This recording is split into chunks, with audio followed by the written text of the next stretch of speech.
All right, buckle up, Buttercups, because today's adventure takes us straight into the heart of a kitchen battleground.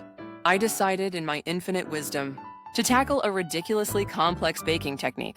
Let's just say things escalated quickly.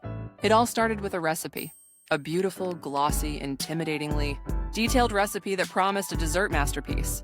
I, of course, was instantly sold. The first step, innocently enough, involved something called tempering chocolate. Sounds fancy, right? Well, it is.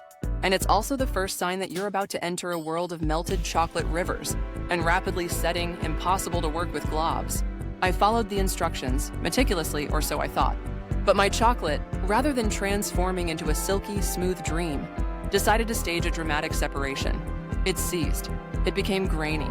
It was a disaster. Cue the internal panic. Then came the pastry cream. This involved a double boiler, which, if you're like me, means a pot of boiling water and a bowl precariously balanced on top. The instructions said to whisk constantly. Constantly. My arms started to ache within minutes, but I persevered, determined to conquer this culinary Everest. I whisked and whisked and whisked, praying the cream would thicken. Finally, after what felt like an eternity, it started to look promising. But then disaster struck again. I got distracted and a sneaky little lump appeared. A single stubborn lump that refused to dissolve. I tried everything. More whisking.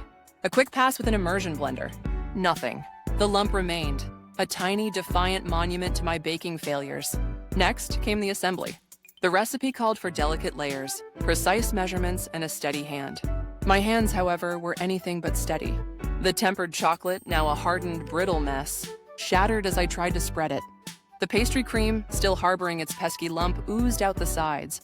It looked less like a dessert masterpiece and more like a culinary crime scene. But here's the thing. Despite the chaos, the mess, and the near-constant feeling of impending doom, I didn't give up. I scraped. I patched. I improvised. I learned a valuable lesson that day: baking is not always perfect. And sometimes the imperfections are what make it truly special. And you know what? After all the battles, all the near misses and all the stress, the final product, it was delicious.